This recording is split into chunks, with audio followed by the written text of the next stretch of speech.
오늘은 성경 속의 숨은 영웅들 9번째 시간으로 고넬료, 이방인 고넬료에 대한 말씀입니다. 고넬료가 얼마나 특별한 인물인가. 하나님께서 이방 땅에 첫 교회를 세우기 위해서 많은 사람들 중에 고르고 골라서 택한 사람이었습니다.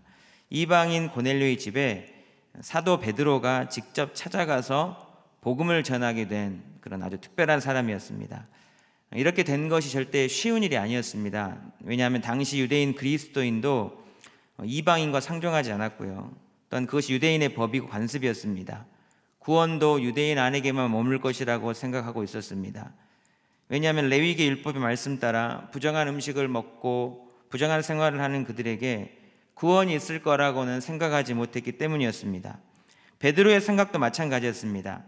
하나님께서 그런 베드로의 생각을 깨시고 어떻게 해서든 이 고넬료를 만나게 하시려고 베드로에게 똑같은 환상을 3번씩이나 보여주면서까지 내가 거룩하다는 것을 속되다지 말라, 먹으라, 그 부정한 음식을 먹으라, 이렇게 환상을 보여주면서 그 베드로의 굳은 생각까지도 깨고 하나님의 그 놀라운 일에 쓰임받도록 택함받은 사람이 바로 고넬료였다는 겁니다.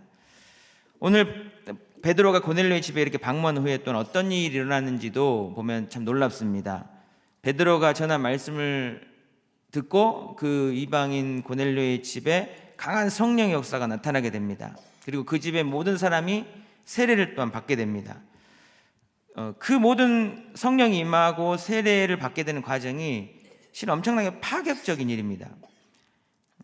베드로가 고넬료 집에 가서 복음을 전한 뒤에 어떤 일이 일어나는지 기록한 사도행전 10장 44절부터 48절까지 우리 화면을 통해서 같이 한번 읽어보겠습니다.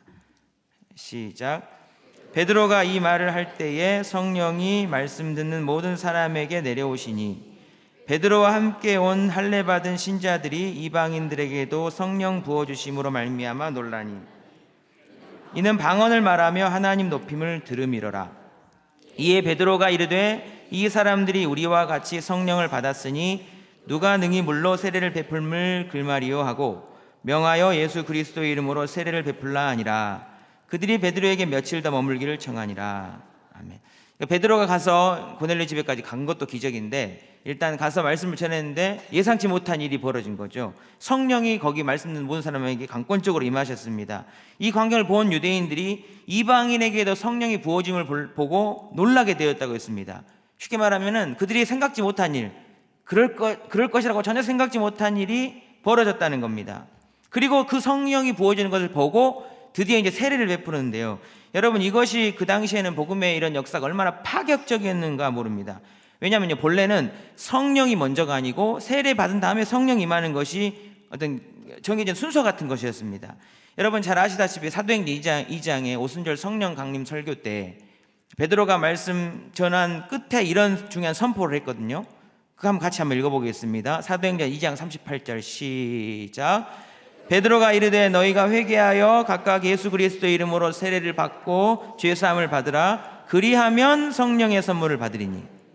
이 순서 밑줄 그어놨어요. 회개하여 세례를 받고 죄사함을 받으면 그 다음에 성령의 선물을 받는다. 이게 순서예요. 순서. 이게 기준이고 어떤 진리 같은 겁니다. 그런데 아직 세례도 안 받은 사람이 말씀을 듣고 있는데 막 성령이 막 부어지니까 놀랄 수밖에 없는 거죠. 베드로가 이 광경을 보고 깨닫고 드디어 이제 세례를 베푼 겁니다. 순서가 바뀐 겁니다.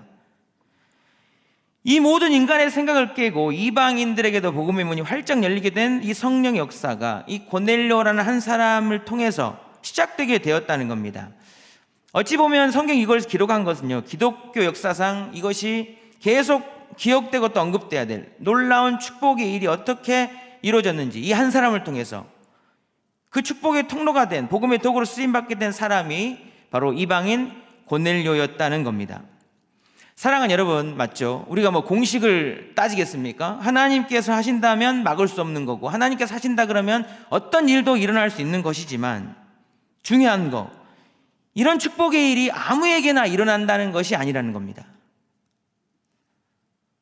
하나님의 축복의 파격적인 일이 이 고넬료라는 사람을 통해서 이루어진 것은요, 이 고넬료라는 사람을 뚫어지게 보고 계셨던 그 하나님의 눈 안에 그가 들어왔고요, 그가 택함 받기까지 하나님의 마음을 감동시키는 그런 일들이 있었다는 겁니다.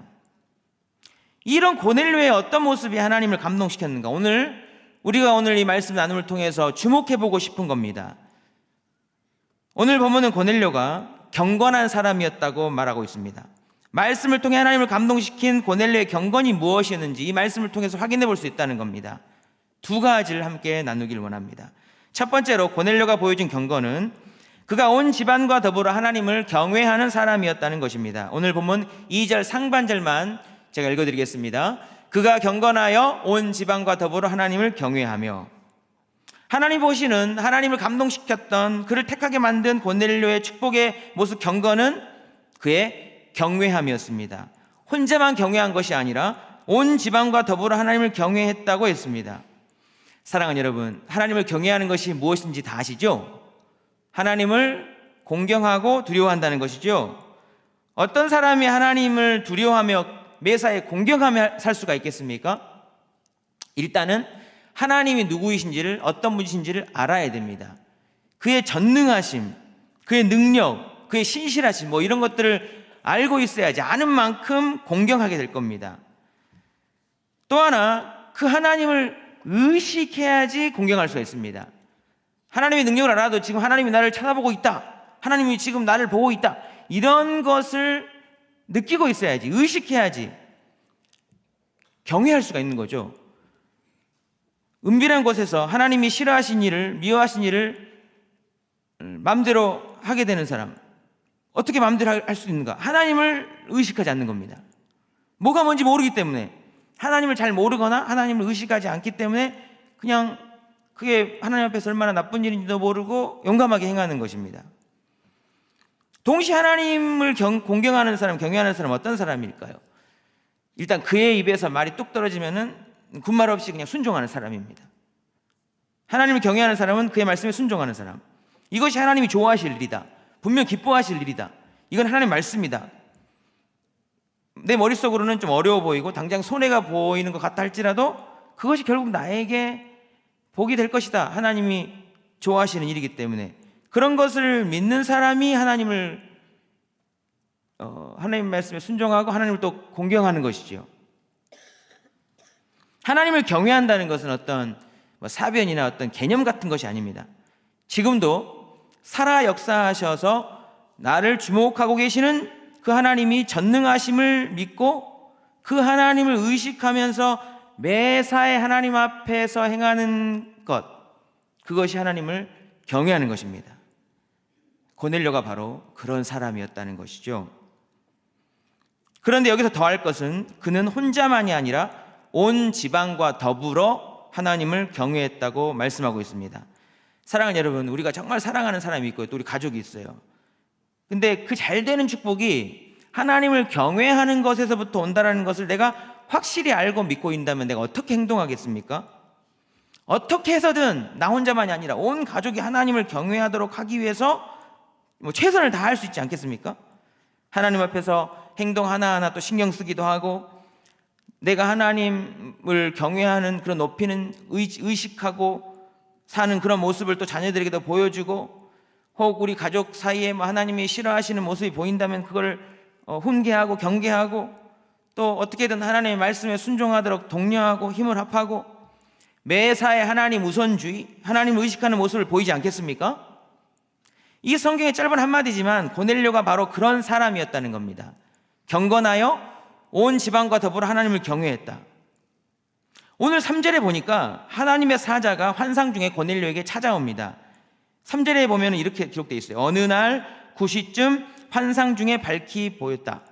어느 날, 여러분, 어느 날이라 그래서 막 무작위로 그냥 아무 의미 없는 어느 날 이렇게 환상 중이 보이고 하나님 나타나셔서 말씀하시고 이러겠습니까?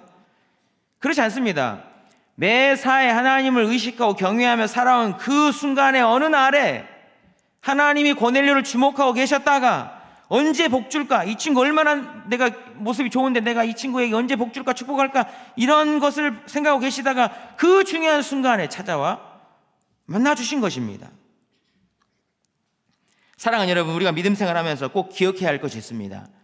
하나님께서도 정말 가서 복 주고 싶은 곳이 있는가 하면 반대로 정말 복을 빼앗아가고 싶은 곳도 있다는 것입니다. 정말 그곳에 하나님을 경외하는 자가 있는가 없는가가 중요한 관심사인 거죠. 하나님의 사자가 창세기 18장 19장에 아브라함을 가서 만나게 되고 또 롯도 만나게 되는데, 거의 비슷한 시간에 아브라함을 지나고 롯도 지나고 이제 소돔과 고모라로 가고 있는 그때 하나님의 사자가 가고 싶은 곳이 있었고 가고 싶지 않은 곳이 있었습니다. 성경 창세기 18장과 19장은 아브라함과 롯이 하나님의 사자를 대하는 모습을 보여주면서 정말 사자가 정말 가고 싶은 곳인지 안 가고 싶은지를 확인하게 구분해서 보여줍니다. 당연히 하나님의 사자가 그들을 대하는 모습도 달랐고요, 그 삶의 결과도 달라졌습니다.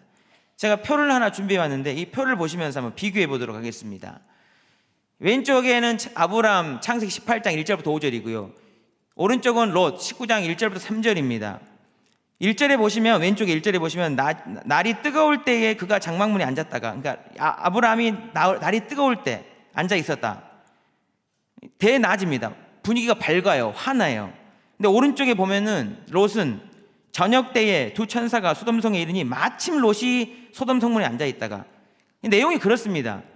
아브라함은 뭔가를 축복을 바라면서 누군가를 기다리고 있는 모습이고 밝고, 롯은 어둡고 마침 그냥 어떤 우연한 기회에 거기 앉아 있다가 그냥 하나님 사진을 맞는 거죠. 2절에 보면 이 태도도 보십시오. 왼쪽 2절, 눈을 들어본 즉 사람 셋이 맞은편에 서 있는지라 그가 그들을 보자 곧 장막문에서 달려나가 영접하여 몸을 땅에 굽혔다. 이 달려나가가 중요합니다. 보자마자 하나님의 사람이다 그러면서 축복을 원하는 마음으로 막 달려가잖아요. 근데 오른쪽에 롯은 보세요. 그들을 보고 일어나 영접하고 땅에 엎드려 절하며, 그냥 봤으니까 그냥 저녁이니까 들어오시라고 이런 식으로 하려고 간 겁니다. 그 밑에 보면요, 이 아브라함과 롯이 그 하나님의 사자를 청하는 그 말의 내용, 그리고 분량도 보세요. 저 자주색으로 되어 있는 부분, 그것도 완전히 다릅니다. 아브라함을 보시면요, 내 주여 내가 주께 은혜를 입었사오면 원하건대 종을 떠나 지나가지 마시옵고 물을 조금 가져오게 하사 당신들의 발을 씻으시고 나무 아래에서 쉬소서. 내가 떡을 조금 가져오리니 당신들의 마음을 상쾌하게 하신 후에 지나가소서. 당신들이 종에게 오셨음이니이다. 아주 이렇게 공손하게 모시는 마음. 롯은 내 주여 돌이켜 종의 집으로 들어가와 발을 씻고 주무시고 일찍이 일어나 갈 길을 가소서. 여러분, 이거를 통해서 좀 구분이 안 된다고 하면요, 그 밑에 하나님의 사자가 그 아브라함과 롯의 말을 들은 그 반응을 보면 알아요. 파란색. 아브라함은요, 그들이 이르되 내 말대로 그리하라. 흡족한 거죠. 근데 오른쪽에 롯 보세요. 그들이 이르되 아니라 우리가 거리에서 밤을 새우리라. 밤이 됐는데 쉴 곳이 없는데 그냥 집에 안 들어가고 싶다는 겁니다. 롯이 어떻게 간청해서 들어오긴 했는데, 여러분, 그 뒤에 결과가 어떻게 됐는가? 그 하나님의 사자가요, 내년 이맘때에 이삭이 태어날 것이라고 그렇게 예언을 해줍니다. 그리고 의인 10명의 기도가 그때 나와요. 그러니까 무슨 말이냐, 아브라함의 간절한 기도를 하나님이 다 들어주신 거죠. 이런 축복의 분위기. 근데 19장에 가면요, 왜 그 하나님의 사자가 그 롯 가운데 안 들어가려고 했냐면 거기 음란한 곳이었습니다. 동성애가 있고 또 자기 딸들을 막 내주려고 그러고, 실은 결국 롯이 두 딸과 동침해서 모압과 암몬을 낳는 그런 소돔과 고모라의 심판이 임하는 그런 곳이었습니다.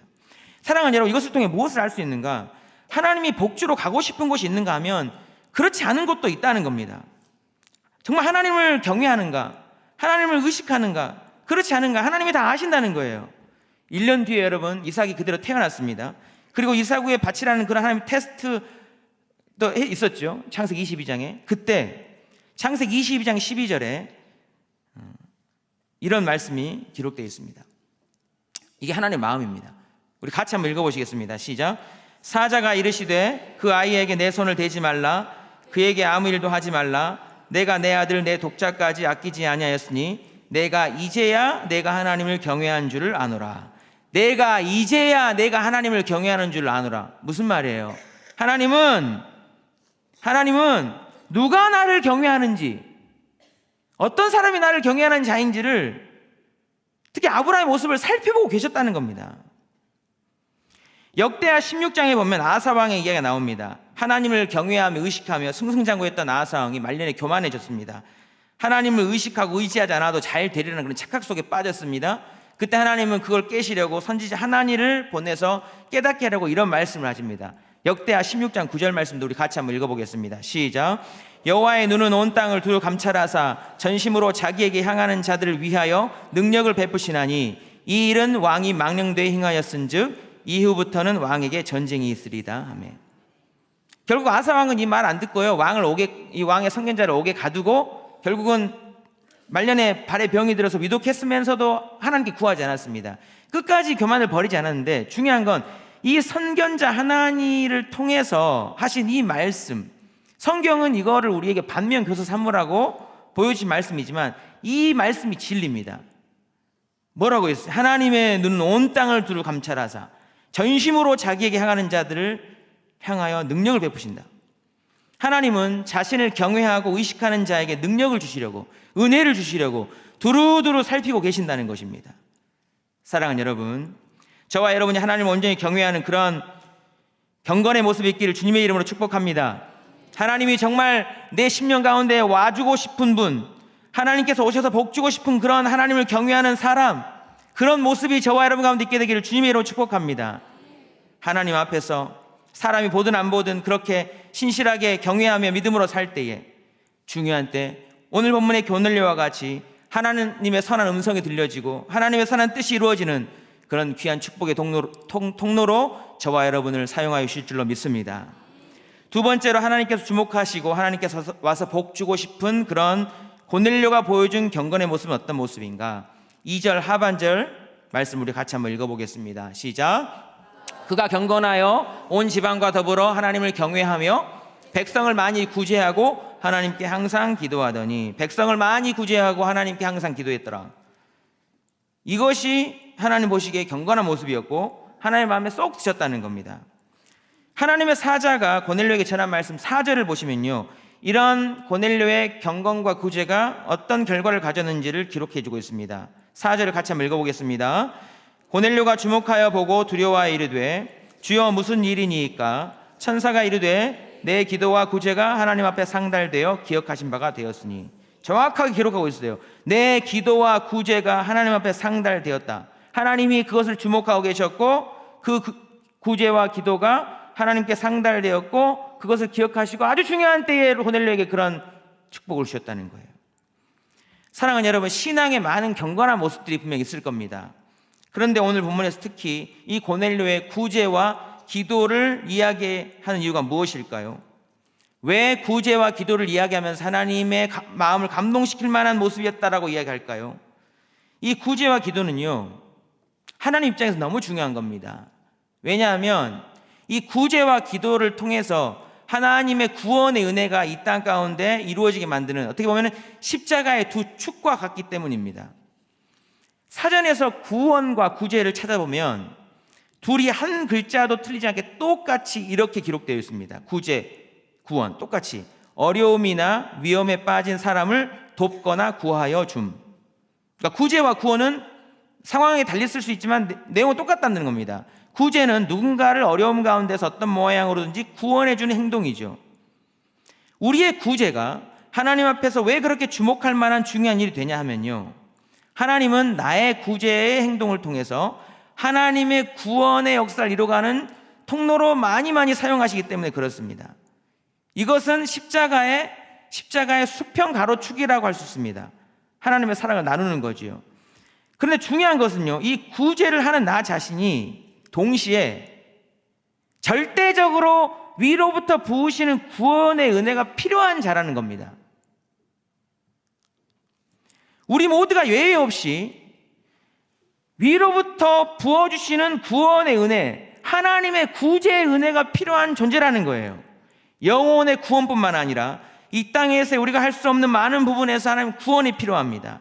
위로부터 주시는 수직적인 은혜를 경험하게 만드는 것, 이것이 바로 기도입니다. 기도할 때 하나님 응답하심으로 우리를 구제하세요. 구원하세요. 그래서 하나님이 주시는 구원이 이루어지는 이 수직축이 기도이고요, 하나님의 구원이 퍼져나가는 수평축이 구제입니다. 그래서 두 개를 그어보면 십자가입니다. 이 둘은 십자가를 따로 떼어놓을 수 없듯이 하나와 같은 아주 뗄래야 뗄 수 없는 관계입니다.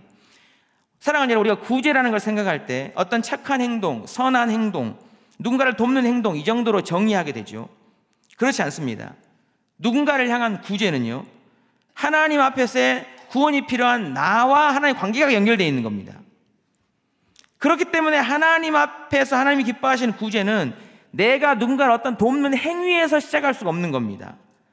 내가 하나님 앞에서 어떤 구원, 구제, 그런 은혜가 필요한 것인가를 내가 알면서 인식할 때 시작되는 것이 구제입니다.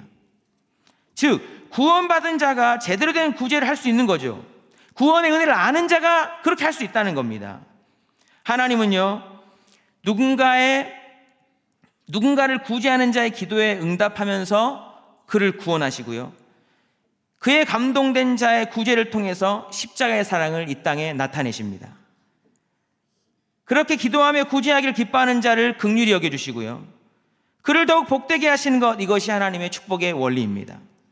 고넬료가 바로 하나님이 주목하시는 복된 경건의 모습, 그런 구제와 기도의 삶을 세트로 살았다는 것입니다.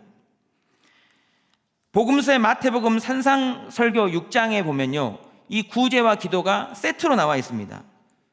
마태복음 6장 2절부터 4절까지는 구제, 5절부터 8절까지는 기도입니다. 이것이 세트인 것이 분명한 것이 오늘 두 표에서 보는 본문에서 강조하는 부분이 똑같습니다. 구제와 기도를 통해 하나님의 축복의 약속도 똑같습니다. 한번 표를 통해 비교해 보십시오. 구제, 마태복음 6장 2절 4절, 기도 바로 붙어있는 6장 5절부터 8절. 너는 구제할 때에 오른손이 하는 것을 왼손이 모르게 하여 내 구제함을 은밀하게 하라.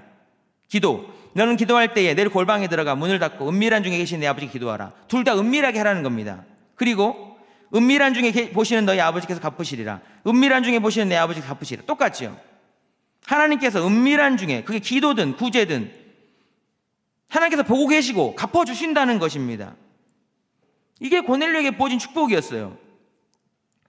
고넬료가 갑자기 우연히 택함받은 것이 아니고 하나님을 경외하며 구제하고 기도하는 그런 경건의 삶을 살았던 것을 하나님이 주목하고 계셨고, 중요한 때에 찾아와 갚으시는 축복이 고넬료에게 임했다는 겁니다. 사랑하는 여러분, 하나님은 우리의 기도를 하나하나 다 기억하시며 우리가 은밀한 중에 행한 선한 행동 하나하나도 다 헤아리고 계시는 줄 믿으실 수 있기를 간절히 바랍니다. 우리의 기도나 구제나 하나도 땅에 떨어짐 없이 하나님께서 기억하시고 합당한 때에 선한 모양대로 어떻게든 갚으실 것이라는 사실을 믿으실 수 있기를 주님의 이름으로 축복합니다. 그걸 믿어야 구제도 할 수 있고 진실하게 기도도 할 수 있는 거예요. 구제와 기도가 얼마나 하나님 보시기에 좋은 것인지, 이것이 얼마나 하나님을 흡족하게 하는 것인지, 제가 예전 시간을 돌아봤을 때 좀 특별하게 기억나는 경험을 여러분들께 한번 말씀드려 보겠습니다. 두 가지인데요, 하나는 구제는 아니지만 저의 어떤 나눔이 하나님 보시기에 얼마나 유익이 되었는지 경험한 것과, 또 하나는 제가 구제의 대상이 되었을 때의 경험을 이야기 드립니다. 제가 신학교 입학 준비를 하고 그리고 공부를 하고 있을 때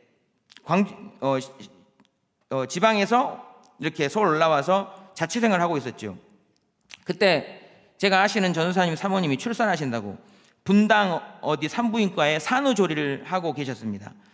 저도 지방에서 상경에서 자취하고 있고 직장도 없고 공부를 계속 하고 있었기 때문에 당연히 수중에 가진 것이 별로 없었죠. 근데 가까운 분 사모님이 출산했다니까 또 가서 인사도 드려야 될 것 같고 해서 빈손으로 갈 수 없어서 축하하는 마음으로 가진 돈을 다 털어서 2만 원짜리 꽃다발 하나 사고 5만 원짜리를 드리고 왔습니다. 다 해봐야 7만 원이었습니다. 그냥 좋은 마음으로 그냥 드린 거죠. 나중에 알게 된 건데, 그분이 분당까지 서울에서 출산을 안 하고 분당까지 출산하러 가게 된 이유가, 그 분당에 믿는 그리스도인 의사 선생님이 계셨는데, 이게 목회자 그 가족들 출산할 때는 50%를 DC를 해준다고 해서 거기까지 간 거예요. 전도사님 돈이 없잖아요. 어렵게 사시니까. 퇴원하는데 병원비 내고 수중에 돈이 하나도 없었다는 겁니다. 나가면서 퇴원하면서 차비도 없고 밥 사 먹을 돈도 없어서 참 서러운 마음이 들기도 했는데, 그때 제가 5만 원을 주고 갔대요. 5만 원을 주고 갔는데 그게 정말 눈물나게 고마워서 밥을 먹으면서 울면서 먹었대요. 이러면서 근데 그거를 한참 뒤에 몇 년 뒤에 나중에 식사하는 자리에서 그때 그랬다고, 그때 전도사님이 그 주신 그거 정말 눈물 나게 고마웠다고, 하나님께서 저를 바꾸지 말라고, 서러워 죽겠는데 바꾸지 말라고 5만 원 주고 가셨다고. 저는 생각했습니다. 진짜 별거 아니잖아요. 그냥 당연히 친분이 있으니까 이렇게 할 수 있는 작은 그런 나눔이 어떤 한 사람에게는 정말 하나님의 기적과 같은 기도 응답이 될 수도 있고, 정말 평생 잊지 못한 하나님의 큰 은혜와 사랑으로 여겨질 수 있구나, 그런 생각 들었습니다. 또 한 번은 제가 어쩔 수 없이 구제의 대상이 되었을 때의 이야기입니다.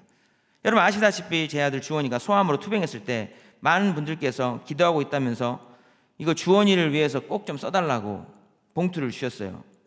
사랑하는 여러분, 제가 그것을 받는 것이 마음이 편했겠습니까? 그렇지 않았습니다. 아닙니다, 괜찮습니다, 마음은 받겠습니다, 뭐 일일이 다 그렇게 할 수도 없고, 그렇게 거절하면서 돌려드리는 멘트도 하기 어려운 그런 상황이었습니다. 왜냐하면 아이가 뭐 죽느냐 사느냐, 독한 치료를 받고 정상적으로 크냐 안 크냐, 후유증이 남냐 안 남냐, 이런 걸 생각할 때입니다. 그런 상황에 아이를 위해 써달라고 기도하고 있다고, 아들을 살리라고, 같이 살자고, 그런 마음으로 이렇게 주시는 게 느껴지는데 뭐 괜찮다고 됐다고 그렇게 할 상황이 아니잖아요. 여러분 그때 항암 치료 한번 할 때마다 10번 했는데 할 때마다 피가 모자라 가지고 수혈을 받는 그런 쉽지 않은 시간들이었습니다. 그럴 때 이거 아들을 위해 써주세요 하는 것이 제가 느꼈을 때요, 당신의 피를 뽑아주는 느낌이었습니다. 살을 떼주는 느낌이었어요. 사랑하는 여러분, 주님이 우리를 위해 피를 흘려 살려주셨잖아요. 그런 사랑하는 마음, 긍휼한 마음이 들어서 살아나라고 이렇게 피를 나눠주시는구나. 그 구제와 그 기도의 손길들은요, 저에게 생명을 나눠주는 느낌이었습니다. 하나님의 크신 사랑이었죠. 사랑하는 여러분, 정말 우리가 기도와 섬김으로, 우리의 작은 어떤 기도와 누군가를 향한 섬김으로 누군가가 하나님의 사랑을 그 안에서 느끼게 되고, 누군가 하나님의 사랑을 알게 되고, 그 안에서 십자가 사랑을 조금이라도 경험하게 되고, 그래서 하나님께 또 감사하게 된다면 하나님께서 그보다 더 기뻐하실 일이 어디 있겠습니까? 그런 일이 이 땅에 이루어지도록 우리를 위해서 목숨을 내어주시고 살을 찌시고 피를 흘리신 주님이시잖아요. 저도 지금 한 6년 7년이 됐는데 하나하나 다 잊을 수가 없어요. 근데 여러분, 기억력이 컴퓨터보다 좋으신 우리 주님 어떠하시겠습니까? 내가 실은 기억하지 못하는 것도 우리 주님은 다 기억하시는 거예요. 사랑하는 여러분, 하나님은 우리의 기도의 작은 신음소리까지도 다 들으시고 작은 선행 하나하나까지도 다 기억하시는 하나님이신 줄 믿으실 수 있기를 간절히 바랍니다. 아무쪼록 하나님 앞에서 정말 많은 기도의 응답들로 구원의 은혜를 누리시되 누군가 구제를 통해 작은 사랑의 실천을 함으로 고넬료와 같이 하나님이 경건하다 보시는 그런 믿음의 사람들로 신실하게 하나님 앞에 살아갈 수 있기를 간절히 바랍니다. 정말 누군가에게 주님의 십자가 사랑을 나의 섬김을 통해서 경험하게 할 때에 나는 주님이 더 큰 사랑을 경험하고 누리게 하나님께서 분명히 그렇게 해주실 줄로 믿습니다. 우리는 다 알고 있습니다. 하나님 경외해야 된다. 우리의 기도와 구제를 하나님 기뻐하신다. 근데 실은 우리 가정을 또한 나의 인생 자체를 감당하기 쉽지 않은 세상에서 실천하며 살기는 쉽지 않을 겁니다. 실은 우리의 노력으로 되는 일도 아닌 것이 맞습니다. 그러나 분명한 것은요, 우리가 하나님을 아는 만큼, 하나님을 경외하는 만큼, 하나님을 의식하는 만큼, 이것이 하나님의 정말 주시는 축복이 될 줄 믿는 만큼 성령님께서 도와주실 때에 우리는 그렇게 살게 될 줄로 믿습니다. 이런 모습으로 살 수 있기를 구할 때 하나님은 분명히 그런 힘도 주실 줄로 믿습니다. 오늘 본문의 고넬료와 같이 하나님을 경외하며 많은 사람을 구제하고 하나님께 항상 기도함으로 하나님이 주목하시는 사람, 하나님이 복 주시기를 기뻐하시는 그런 사람, 주님 사랑받고 주님 사랑 나누는 그런 귀한 일에 쓰임받는 복된 하나님의 사람 다 될 수 있기를 주님의 이름으로 축복합니다. 이 시간 말씀 의지하면서 함께 기도하도록 하겠습니다. 사랑의 아버지 하나님, 우리에게 은혜 베풀어 주셔서 고넬료와 같이 하나님이 주목하시고 하나님이 찾아와 복 주실 만한 하나님 앞에서 경건한 모습이 있게 하여 주시옵소서. 하나님을 더욱 경외하는 자가 되게 하셔서 하나님이 어떤 분이신지를 알고 하나님을 매 순간 의식하며 살게 하시고 하나님의 말씀에 늘 순종하는 하나님의 사람들 다 되게 축복해 주옵소서. 항상 기도함으로 날마다 하나님의 도우시는 구원의 손길을 누리게 하시며 기쁨으로 구제하며 섬기는 삶을 통해서 누군가 나를 통해 주님의 십자가 사랑을 알게 하는 선한 도구 될 수 있도록 축복해 주시옵소서. 특별히 어려운 시대를 사는 우리 귀한 성도님들 늘 하나님의 은혜 안에 거할 수 있도록 도우시고 우리를 사랑하시는 하나님이 우리와 함께 하신다는 사실을 한순간도 잊지 않고 기억하며 고난 중에서도 늘 믿음으로 승리하며 살도록 복 내려 주시옵소서. 모든 것 감사드리며 예수님의 이름으로 기도드리옵나이다.